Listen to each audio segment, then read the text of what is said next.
Hi friends, welcome back to the Bible Project Daily Podcast as we continue this amazing journey through the whole Bible, chapter by chapter, verse by verse. That's the project that we're doing together. We're in season 2, which is the book of Genesis, beginning, we're in the middle of today looking at the second half of Genesis chapter 26, where we're to the end, beginning at verse 12 to the end of the chapter, where we're considering what this passage about Isaac and his relationship with the Philistines can teach us about opposition and opportunity. So we'll just pick up straight away where we left off in the story last time, which is at verse 15, which tells us this. So all the wells that his father's servants had dug at the time of his father Abraham, the Philistines stopped up, filling them with earth. Then Abimelech said to Isaac, "Move away from us, you have become too powerful for us." So Isaac moved away from there and encamped in the valley of Gerar, where he settled. All right then, so what's going on? You'll remember that back in his father's day, they had made an agreement and they dug wells. But now the Philistines are in opposition to Isaac, Abraham's son. They come and they fill up the wells with dirt. They make them unusable. Now that's the lifeblood of the land, particularly if you're like Isaac and his livelihood depended on crops and flocks and herds of animals. For them to do this, well, it's really quite outrageous, because in the very first place, you remember they had not that long ago made this covenant promise with Abraham. So they're breaking that very promise by covering up these wells. It's more than a promise, it was a covenant. So doing this, in many ways, you could say, is almost like a declaration of war. And their motivation is that they're envious. They're fearful of him, and they decide, you know what, we're going to run them out of time. We're going to run them out of the region, force them out, and we'll do that by cutting off his water supply. It's interesting to me that some of the great conflicts, even today in the 20th and 21st century, have revolved around the control of water supplies. So, okay, what is actually going on here back in this story? Well, we see, because the text told us in the preceding verses, that Isaac is being blessed by God.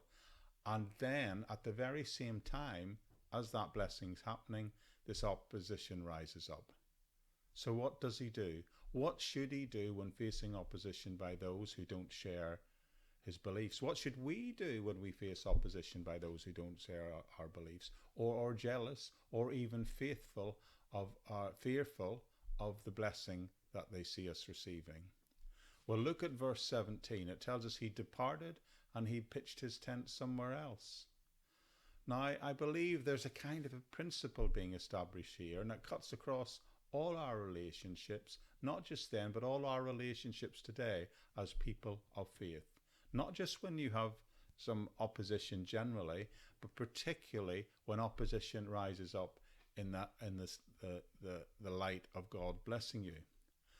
Mark this well. Romans chapter 12 tells us this: "Do not repay anyone's evil for evil. Be careful to do what is right in the eyes of everyone, and if it is possible, as far as it depends on you, live at peace with everyone." Wow, what a challenge that is. So Isaac here, in this story, Isaac had the rights to those wells because of the covenant made with his father, but yet he still chooses to say, you know what, I'm not going to fight you. I'm just going to leave and go somewhere else. Something's going on here that, though are not overtly stated, I think it's clearly implied in the life of Isaac and the events occurring here, and that is he's simply choosing to keep trusting the Lord. He is aware that the Lord has been blessing him, and instead of standing firm on this occasion and sticking up for his rights, which would have probably meant going to war, he said, you know what, I'm just going to keep trusting the Lord, and I'm going to try, as much as it is on my part, on my account, remain at peace with everyone. So he just moves away. Okay, all right, what happens next then? Well, let's pick up the text in verses 19 to 22. And it tells us, Isaac's servants dug in the valley and discovered a well of fresh water there. But the herders of Gerar quarrelled with those of Isaac's and said, "This water is ours."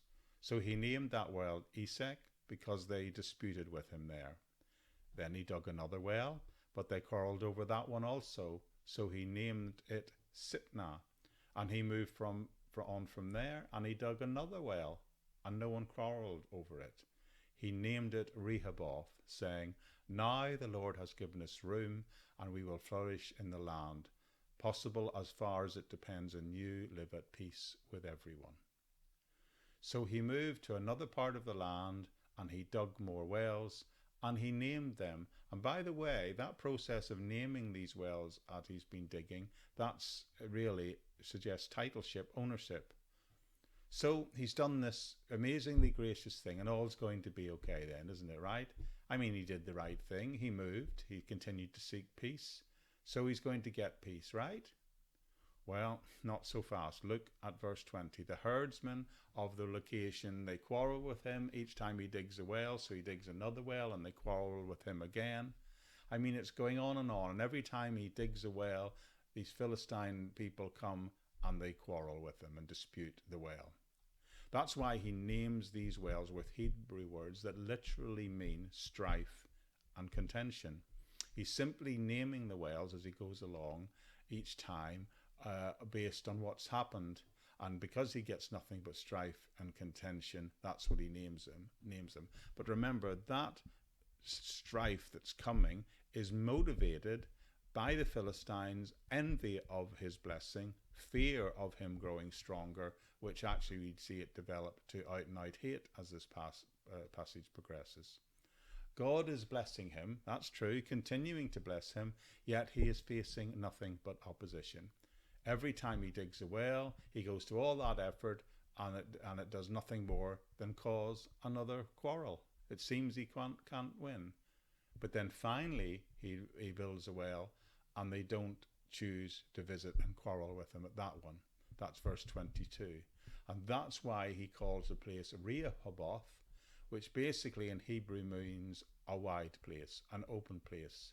So the suggestion there is God is finally giving, his perception of it is that God is finally giving him room to live alongside these other people. Now let me tell you what is staggering about this story. Remember, right from the beginning, he didn't actually have to move. As a matter of fact, he had a covenant agreement entitling him to live there. His father had made it a covenant, which is an incredibly important agreement which should never be broken with these very people. And yet they come out here and they break that covenant, and they break it and openly declare the reason for breaking it is because they say you're growing stronger than we are. So legally he did not have to leave. He could have had the wherewithal to stay. If he was getting stronger, he probably could have stayed and fought and won. But instead of that, he said, you know what? I'd rather try and live in peace. If I had to dig wells 3 times and had them covered over, I would struggle to make the decision to keep choosing the path of peace.